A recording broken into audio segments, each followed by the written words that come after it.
ফ্যাসিবাদের যে আচরণ করেছে, বাংলাদেশের মানুষকে এটার উপর সন্তুষ্ট না বিরক্ত? বিরক্ত হওয়ার পরে কি করছে?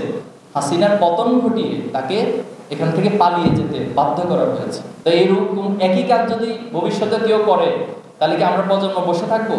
বসে থাকবো না। ইনশাআল্লাহ তাদেরকেও ঠিক একই পরিণতি বরণ করবো। আগামী দিনে আমরা একটি সমৃদ্ধ বাংলাদেশ গড়ে তুলবো, যে বাংলাদেশে কোনো বেইনসাফ থাকবে না। নির্যাতন, এত জুলুম, এত হত্যাকাণ্ড, এত শাহাদাতের পর আজকে এখানে আসতে পারতো না, বরং আমরা আমাদের সততার জায়গায় স্থির থাকার কারণে এটা সম্ভব হয়েছে। এবং শিক্ষার্থীরা বুঝতে পেরেছে আমাদের কথা এবং কাজের মধ্যে কতটুকু মিল আছে। আশা করি তোমরাও সেটা বুঝতে পেরেছো, বুঝতে পারছো।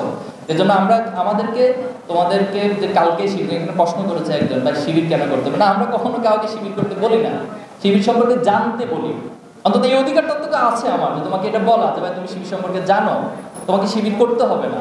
শিবির সম্পর্কে জেনে শিবির যা চায়, শিবির কি চায়, তুমি একদম ভালো ছাত্র হও। তো তুমি কি ভালো ছাত্র হতে চাও না? তোমার বাবা মা কি ভালো ছাত্র হতে চায় না? শিবির তোমাকে বলে পৃথিবীকে, এই বাংলাদেশকে নেতৃত্ব দেওয়ার জন্য তুমি দক্ষ হিসেবে নিজে গড়ে তোলো। এটা তো তোমারই চাওয়া, এটা তো তোমার বাবা মায়ের চাওয়া, তোমার আত্মীয় স্বজনের চাওয়া, তোমার শিক্ষকদের চাওয়া। শিবির বলে তুমি নৈতিক হও, তুমি অনৈতিক হয়ে যেও না। তোমার প্রত্যেকটা জায়গায়, প্রত্যেকটা কাজের মধ্যে মোরালিটির ছোঁয়া থাকবে। এই কাজটা তো তুমিও চাও, তোমার পরিবার চায়, প্রত্যেকটা শিক্ষার্থী সবাই সেটা চায়। তো মূলত ইসলামী ছাত্র শিবির তাই চায়, যা একজন ব্যক্তির কাছে তার পরিবার, তার শিক্ষক, তার সমাজ, রাষ্ট্র এবং আলটিমেটলি মানবতা যা চায়। আমরা সেভাবে তোমাদেরকে তৈরি হতে বলবো। তা আমাদের বিষয়ে অনেকভাবে বাধা দেওয়া হয়েছে, অতীত দিয়েছে। আমরা তাদের প্রতি আমাদের কোনো আক্রোশ নেই। যারা আমাদেরকে বাধা দেয়, আমরা তাদের জন্য দোয়া করতে চাই, আল্লাহ তাদেরকে বুঝার তৌফিক দান করো। গতকালকে নোয়াখালী একটা ঘটনা ঘটেছে, তোমরা মনে হয় জানো। নোয়াখালীতে দারসুল কোরআন, একটা মসজিদে কিছু শিক্ষার্থী একসাথে হয়ে কোরআন চর্চা নামক একটা কোরআন তালিম বা দারসুল কোরআন প্রোগ্রাম আয়োজন করেছে। সেখানে দেখা গেছে বিএনপি এবং যুবদল সহ বিভিন্ন একটা গ্রুপ অস্ত্রশস্ত্র নিয়ে হামলা করেছে। এটা আমাদের জন্য খুব লজ্জাকর একটা বিষয়। তারা ভেবেছিল এটা করার পর সারা বাংলাদেশে মনে হয় আমরা মেসাকার করে দিব, আমরা একটা মেসাকার ঘটিয়ে সেখানে ভিন্ন কিছু করে দিব। না, আসলে বিষয়টা তা না। বরং আমরা ধৈর্য ধারণ করেছি। আমরা সবকিছু নিয়মতান্ত্রিকতার মধ্যে দিয়ে যেতে চাই। আমরা পুলিশের কাছে অভিযোগ করেছি, আশা করি সরকার এবং আইনানুগত সেটা ব্যবস্থা নেবে। কিন্তু দুঃখের বিষয় হচ্ছে, গত 15 বছর আমরা দেখেছি 2024 সালে ঢাকা বিশ্ববিদ্যালয়ে যখন প্রোডাক্টিভ রমাদান আয়োজন করা হয়েছে, সেখানে ছাত্রলীগ এসে হামলা করে আমাদের ভাই এবং বোনদেরকে রক্তাক্ত করেছে। আর এটা ওইটা না, কাপড় ধোয়ার একটাই solution, Chaka all in one. Quran recitation program আয়োজন করা হয়েছে ঢাবির বটতলায়, সেখানে গিয়ে হামলা করে আমাদের ভাই এবং বোনদেরকে আহত করা হয়েছে, রক্তাক্ত করা হয়েছে। ইফতার প্রোগ্রাম আয়োজন করা হয়েছে, সেখানে গিয়ে হামলা করেছে। প্রশাসন নির্দেশ জারি করছে যে ইফতার প্রোগ্রাম আয়োজন করতে দেওয়া হবে না।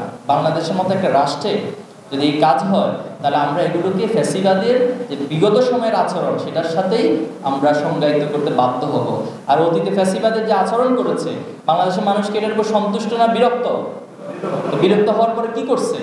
হাসিনার পতন ঘটিয়ে তাকে এখান থেকে পালিয়ে যেতে বাধ্য করা হয়েছে। সে পালাই চলে গেছে এখান থেকে। তো এইরকম একই কাজ যদি ভবিষ্যতে কেউ করে, তাহলে কি আমরা প্রজন্ম বসে থাকবো? বসে থাকবো না। ইনশাআল্লাহ তাদেরকেও ঠিক একই পরিণতি বরণ করতে হবে। আমরা চাই যে তারা সবাই সংশোধিত হোক, সংশোধিত হয়ে এই বাংলাদেশকে সবার বাংলাদেশ হিসেবে গড়ে তুলুক। ইসলামী ছাত্র শিবির সেটাই চাই। আমরা আশা করব আমার সামনে যারা আছো, তোমরা বাংলাদেশের সম্ভাবনাকে উপলব্ধি করবে, তোমাদের নিজের প্রতিভা এবং সম্ভাবনাকে উপলব্ধি করবে, নিজেদেরকে তৈরি করবে, যার মধ্য দিয়ে আগামী দিনে আমরা একটি সমৃদ্ধ বাংলাদেশ গড়ে তুলব।